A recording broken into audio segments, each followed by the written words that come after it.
Hi, everyone, and welcome to another episode of Hope from Home, the show where we bring you conversations of hope from our home to yours. Today, Noelle Ogle speaks with Lisa Calzanetti at the Ignatius Jesuit Center in Guelph, Ontario, who tells them how they are helping the homeless who need to be self-isolated. Marianne Torres then speaks with Deacon Mike Walsh and learns how important the TV Mass has been during this time. And we end the show with a treat. Deacon Pedro speaks with some members from L'Arche Canada who made an inspiring video. And of course, they all tell us where they're finding hope from our home to yours.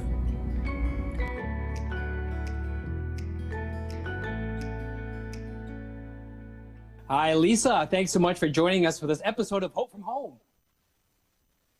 You're welcome. Happy to be here.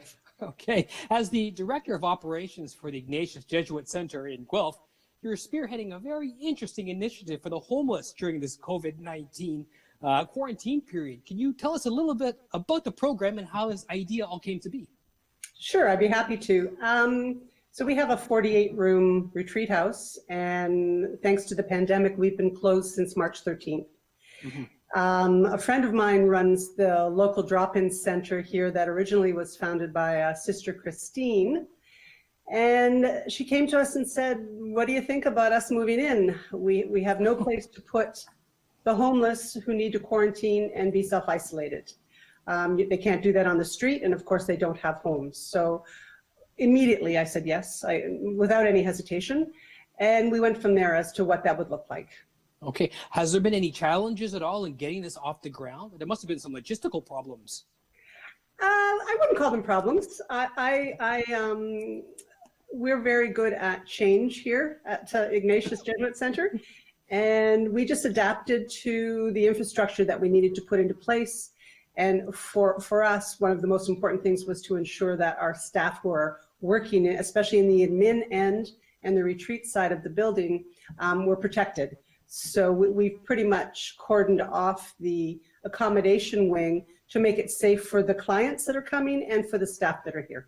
Yeah, how many people do you have coming in and staying at the residence? Well, it's an interesting question because some people, when I say, well, the fewest we've had is 1 and the most we've had is 10, and they say, well, that's not very much. But I'm quite thankful that those numbers are so low. I'm hoping that means that we don't have a homeless population in the Guelph community that are positive or that need the treatment or need some sort of care. So that's kind of my glasses half full interpretation of the low numbers. Okay, how long do you think the program is going to run for? It's been going since April. I suspect that we'll go at least until July, if not longer. If not longer, we don't know what the future of the retreat house is going to be, and we may have to adapt and reimagine, and within that adaptation may be a reimagining of what the house is built for. Mm-hmm. And how does people find, let's say, homeless, how do they come to find about this, about the Jesuit place? Like, so we partnered with Wellington Social Services, and my contact there is the Housing Stability Manager, and she and I coordinate who's coming in. She just sends me a quick email to say, we've got 3 new people, they're coming in tonight, and their staff all have keys, they all have the ability to come and go as they want, and they manage the clients that come in themselves. How long are the people staying there for? Is it something that... 14 days. 14 days, eh? 14 so what days. happens after 14 days? Well, they are still homeless, Mm-hmm. and so they do go back to the streets.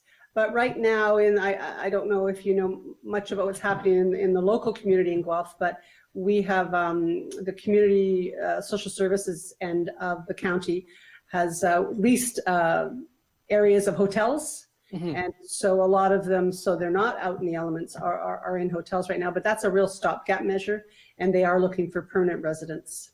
Mm-hmm. Yeah. Is there any way that our audience or anybody can help with this? Prayers, but I would say even more than that, activism. We shouldn't have homeless, so let's work on that, folks. Okay, that's excellent. I think we have time for just one last question. What, Lisa, gives you personally hope during this difficult time? I'm very grateful that we're able to open up the house to a marginalized sector of our population. And if you are familiar with what the Jesuits do, we recently have come up with the Apostolic Preferences, which is a guide to get us through the next 10 years in the world, in the Society of Jesus. So I believe that this Walking with the Poor that we're doing here is directly related to that impact and that intentionality to help others. No. Lisa, thank you so much for sharing your thoughts with us today. It was great to have you. Thank you. Pleasure. Take care. Bye-bye.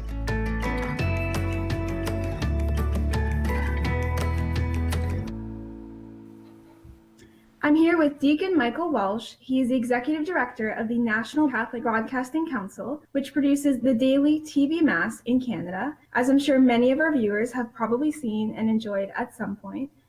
Deacon Mike, it's great to have you here today. It's wonderful to be here. Thank you.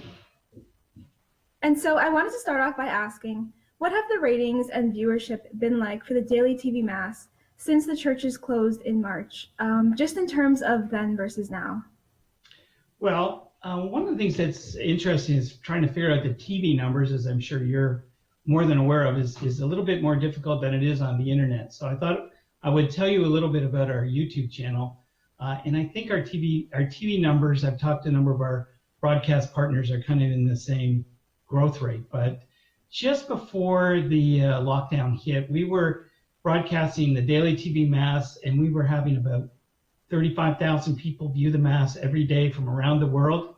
And the Sunday TV Mass, a little bit larger, so we would get 45 or so. Our largest number was on Palm Sunday, where we had 400,000 watch the Palm Sunday Mass, or viewed the Mass on Palm Sunday. And now on a Sunday, it's around 200,000 viewers that will come, and from all over the world on YouTube. And I think our TV numbers have grown pretty much the same. So I would say 50 or 60,000 each Sunday, maybe as close to, maybe even larger than that, 100,000 on a Sunday. And on a regular day, the daily TV Mass went from about 30,000 views a day to about 90 to 100,000. So we've been there, we were there when we needed to be there, and it's been very rewarding. Wow, those numbers are absolutely immense in the best way. And so in an article for the Catholic Register, you mentioned that these numbers over time are sure to decline, but you also mentioned that that's a good thing. Can you explain what you meant by saying that?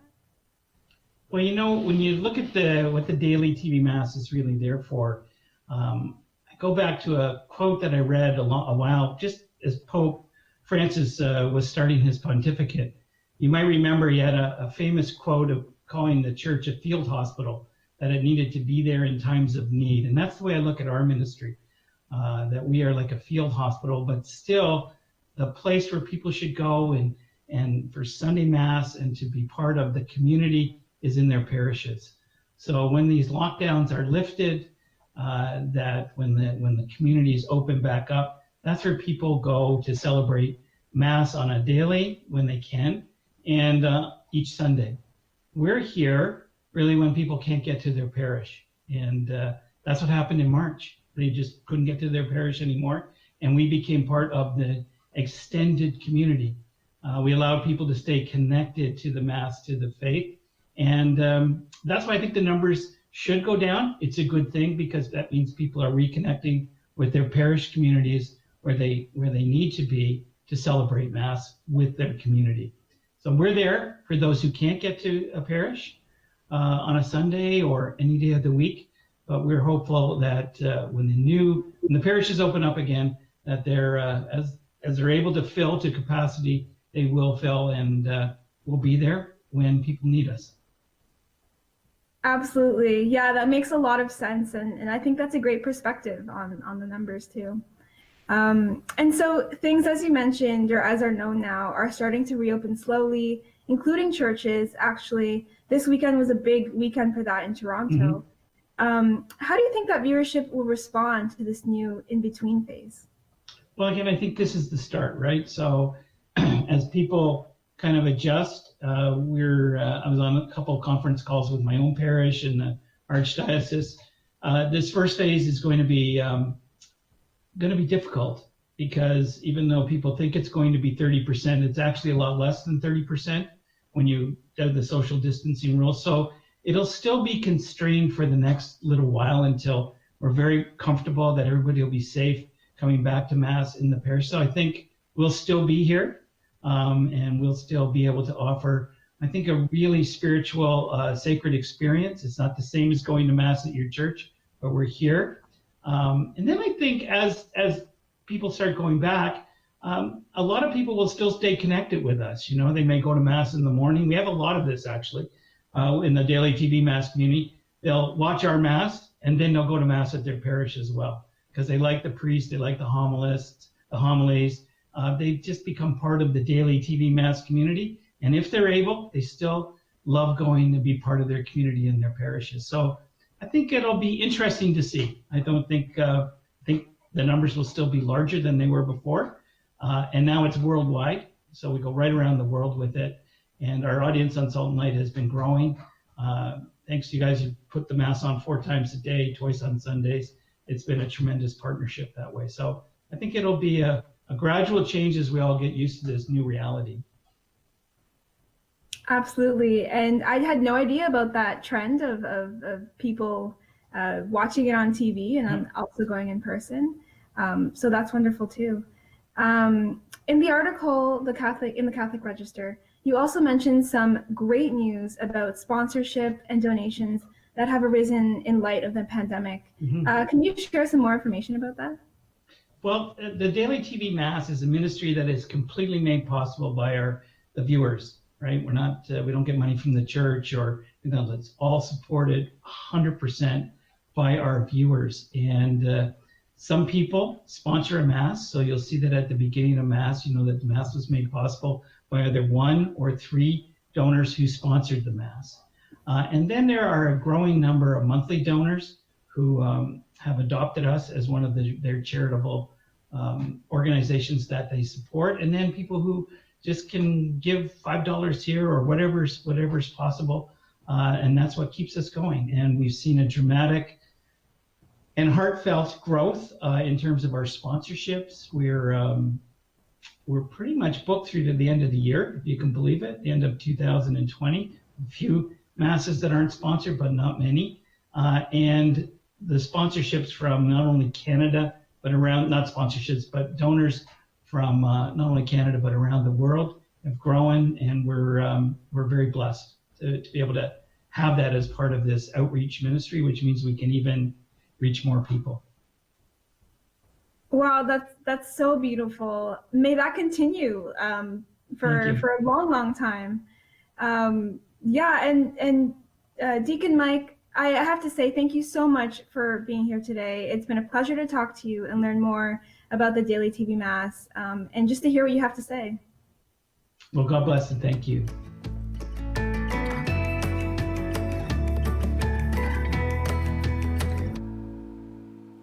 Hello, you guys. It's so good to have you joining us for the show today.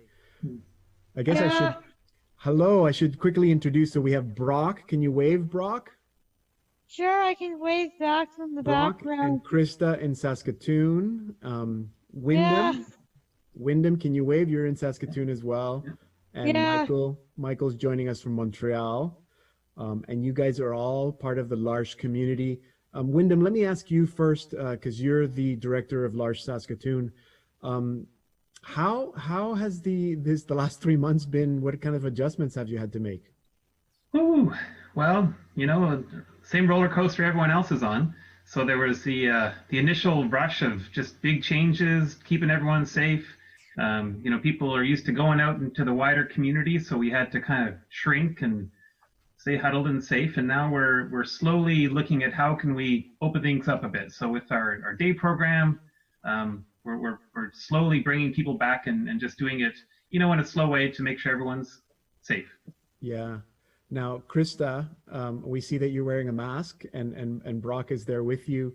Brock, how have the last 3 months been for you guys living in the house? Well, I moved in since February 23rd. Now it's my anniversary. Okay. So, and what has changed since the virus came to Saskatoon? well, because of COVID-19, the virus gets so more worse. Yep. Yeah. That's the point where it's worse. So yeah, it's just like you're barely noticing that you miss days work and you just can't go anywhere. Just Right. not even used to it. Right. And all of a sudden, Krista has to wear a mask. Do you have to wear a mask too, Brock, sometimes? Well, I used to wear a mask now, but on Rose Day program, we went all the way out to the prairies, like to Walter Lane, where there's a farm down there. Uh-huh. Oh, it's just so real. So when you left the house, were you wearing a mask today, Brock? Yeah, when I left my house, I wore the mask all the way to Walter Lane. Right. Can you tell us a little bit about the house where you live? How many people live with you? Sure. Well, I don't actually live in this house. I'm the homes coordinator. Okay. But here at Alma House, where Brock lives, there are 8 people who live here. Right now, one of our roommates moved out just to stay safe and with his family during the pandemic. But usually there are 8 of you here. Yeah. Yeah. Right. And So four core members and 4 assistants, I presume. correct. Yeah. Yeah. Yeah. And just to jump in, not only were they wearing masks, but they also were making masks. Oh. That's true. Yeah, Yeah. that's true. Brock and I would sew masks together. Right. That's a Yeah. good way to help out and contribute. I want to talk to you guys about something else you did to contribute, to help people, kind of lift people up. And I guess I'll ask Michael, since you sort of I'm assuming you ended up putting the whole thing together. Why did you want to do a song? You called it the Quarantune. Why did you want to record a song? We wanted to come together as one voice in L'Arche. So we thought, what better way to do that than to actually come together as one voice in a song. And we had about 1 week to pull it off. Right. So, from our original, the idea was on Tuesday, and we had to release it by the next Monday. So what we did is we sent out this email asking people in L'Arche, Canada to submit a musical piece to this song, Tiny Lights. And we got 209 submissions in 48 hours. Wow. And stitched them together. And then by Tuesday morning, had released the song. So just to clarify, so it's one song. One song. And you had submissions from all across L'Arche communities across Canada participating in this song. And we're going to get a chance to see the video in a little bit. But tell me a little bit about the song, Michael. Why Tiny Lights? It's actually kind of funny that you're asking me, because the day I met you, yep. There was this really cool play that was being put on by L'Arche Daybreak. And a part of that play was someone singing the song Tiny Lights. And it was an interactive play in this auditorium with hundreds of people. And everyone who was in the audience held up a small little light. And it just fit so well with the L'Arche philosophy about doing small things with great love. Mm-hmm. And so when we were ideating on what song we wanted to do, I could hear the echo of the 50th celebration that L'Arche Daybreak had, and we just extended it. Yeah. Brock, you had a chance to be in the video. How was that experience? It's just pretty much good. I just do like this with the thing with Wyndham, because he taught me how to do that since since the prayer night, though. It was really nice. Yeah, you were conducting the band, and Wyndham, I guess you were behind getting everyone in Saskatoon to participate.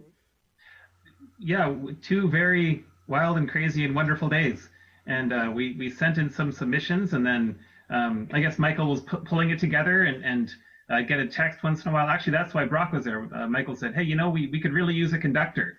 I think it was Monday morning, 24 hours before it was released. So I went over to your house, Brock, and I set up the camera, and away we went. So yeah. A lot of fun. That's great. Yeah. And Wyndham, you also played several instruments in there. You're quite the musician. Yeah, careful what you ask for if you want musical submissions. I do enjoy playing music. So. I'm amazed. I mean, every single person I know that works at L'Arche, and not that I know a lot of, but I know quite a few. It's a very musical community, I must say. Maybe we can end. I have a question for all of you, and we can start with Krista and Brock. What do you think is the message? If you had to tell everybody that's watching right now that might be feeling a little sad because of what's happening in the world, what's the one message that, I guess it's the message of Tiny Lights, but what's the message? What would you want to tell them? They can all see in the same positions to have a look. Sort of thing is so nice. It was nice to be able to see lots of friends together. Yeah, just seeing lots of friends together. Yeah, I think so. I think a lot of people watching it will see that. Wyndham, what would you like people to know when they see the video? Well, it's a beautiful visual image metaphor to show that, we can do something beautiful together. All these individual contributions, and we come together, and wow, isn't it a beautiful thing? And that's just true outside of the video as well. We have all of our contributions, and it'll be okay if we pull together. Mm-hmm. And Michael, one last word? Yeah, I think listen.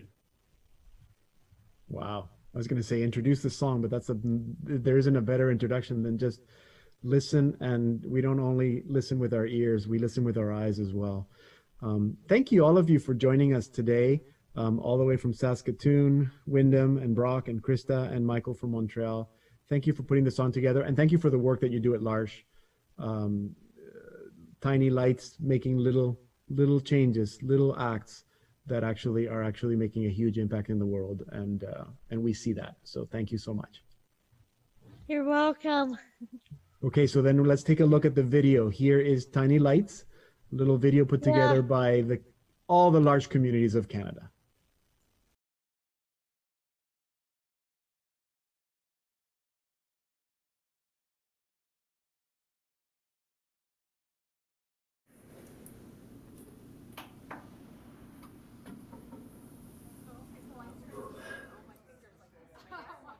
Un, deux, trois, action.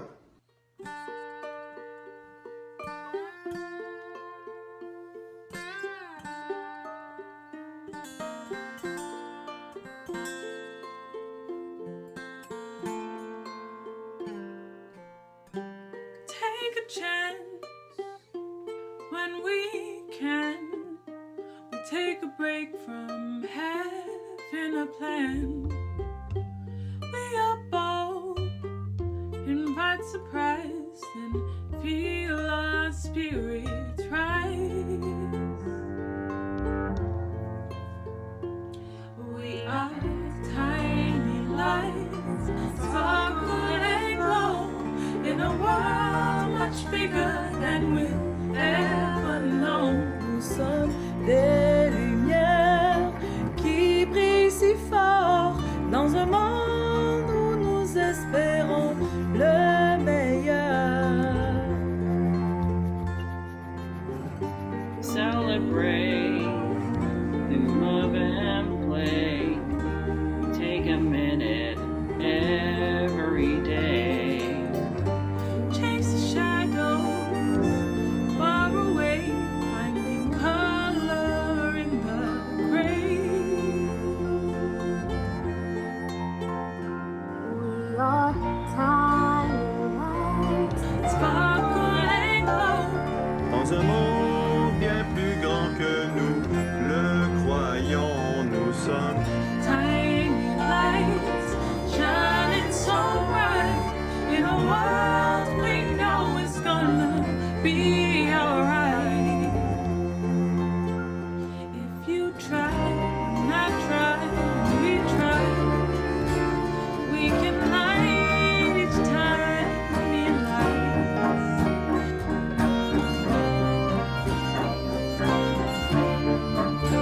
We can light the world tonight.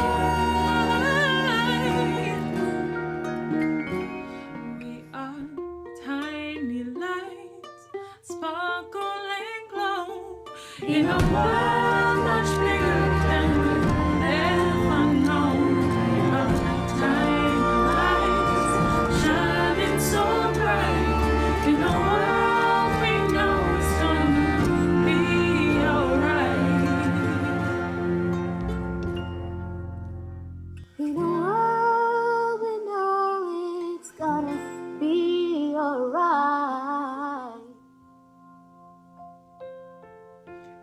got all these tiny lights.